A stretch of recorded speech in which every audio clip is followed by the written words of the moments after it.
What's up guys, Ken here. Welcome back to another video of mine. In this video, I'm going to show you the best methods and locations to grind gems in Anime Simulator. First is the items you'll need equipped. Starting with champs, you're going to need Sid, Teach, or Pebble Lee. Now I do want to let you guys know, Lee only increases strength moves, such as the Tsunami, so he's not bad, but you want someone that can train increases all your moves, such as Sid or Teach. But if you can't get Teach or Sid, then it's fine, just use Pebble Lee. Luckily, he's only from a code, and I'll tell you the code on screen right now. For moves, anything with large AoE, such as Spirit Bomb or Fireball Jutsu, but especially Spirit Bomb. Spirit Bomb is crucial, unless you have any substitutes, such as something from the Flame Fruit, as I do know they have a big ball of fire, that or Darkness Spear, as that helps as well.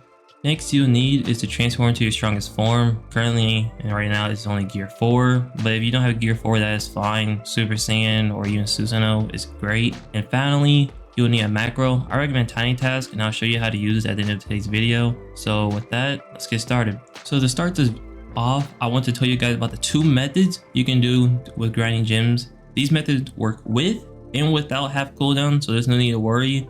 I do want to let you guys know that Tsunami is a main factor in these methods. So if you don't have Tsunami, I really hope you do get it soon, because it actually would make your grinding gems so much easier. So I'm going to show you what each method is. What's up guys, here I am at the Cherry Bomb Forest or Island where the Pirate 2s are at. Now I need to be here to show you guys the method that I call 1-in-1. This is a generic method that is used if you can't one-tap the NPCs with Tsunami, so you need your moves to help. This by far is the slowest method of the 2, but it's better than getting none. So how this works is you just go, well for me, you guys are probably out bodybuilders or Pirate 1s, depending where you're at when you watch this video. First you fly so the NPCs don't hurt you, and how this works is you use Tsunami. You gotta wait for Tsunami to hit, takes a bit. Awesome hit, they're not dead, which is a problem. So now you need your other moves to help. Luckily for me, I only need to use 1 extra, so it's not that bad, you see. But that's 1-in-1, which is by far the slowest, but I guess the way I did it was kind of fast. But you can easily actually make way more if you use the next method I'm going to show you. Alright guys, here I am at the bodybuilders, and this is how I'm going to show you guys how to do the 2-in-1 method. This by far is actually the best method, so I just here to show you guys this. So what this method is of course you fly. Like a fly, there we go. Of course you fly. Use Tsunami. Again, Tsunami is mandatory with these things, but to kill the NPCs, you do not need it.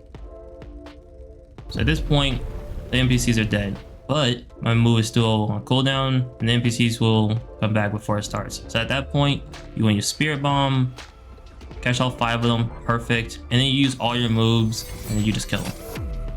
And it still did it.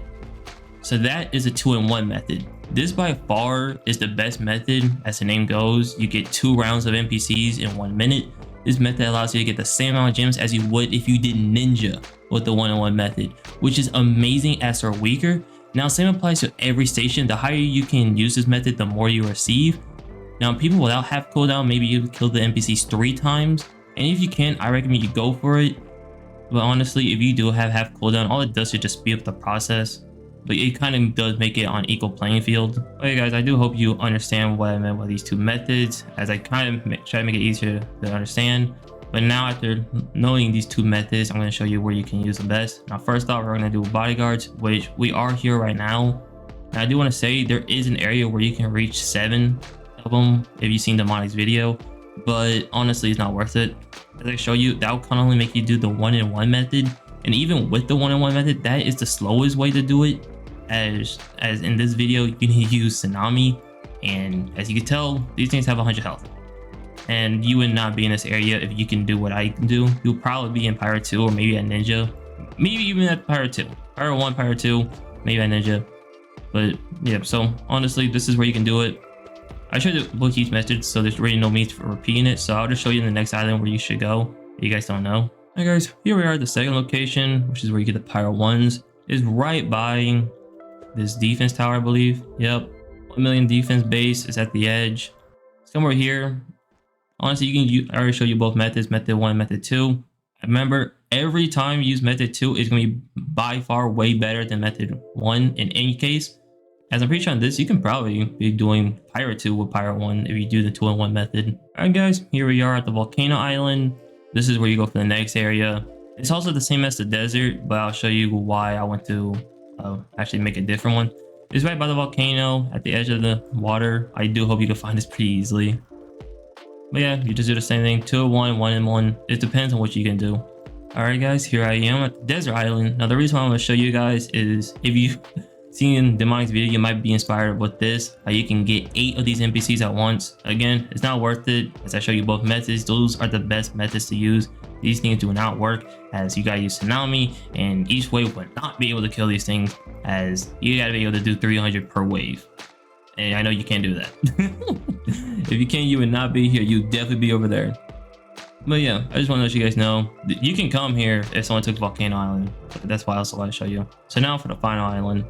And here we are back to where I show you the 1-in-1 method. This is where you can go for the most gems. But honestly, if you can't do the 2-in-1 method, this is not worth it. Honestly, you might as well try doing Ninja, because that will actually give you way more, especially if you have 2x gems. If you can, that will increase it by a lot. I will show the math up on top screen just because I want to make it easier for you guys visually to see what I'm talking about. But this is really all I can show you. This is all the locations. There's locations you can go for each island. I show you both methods. So that's really it for this segment. Now it's for the TinyTask part if you guys really need to know how to use it. So to use TinyTask, you just download it. If you have it, you open it up like this. And you make sure you check your preferences. Make sure it's at 1x speed, continuous playback. Your recording key, I usually put F8 when I record, and my playback key I put at F12, but I'm not recording, so I'm just gonna leave it alone. After that, you just hide it. You go to the area I show you, wherever you're at. You can be right here if not. I'll just right here. After that, make sure you're comfortable where you are. So this is what you need. So now after that, leave your mouse alone, because TinyTask will actually copy where you move your mouse. So every time it'll slowly do this and this and this and this and this, and eventually it'll be a nightmare. So you just leave it alone, don't touch your mouse. After that, click your recording key, then you just use your moves, you wait,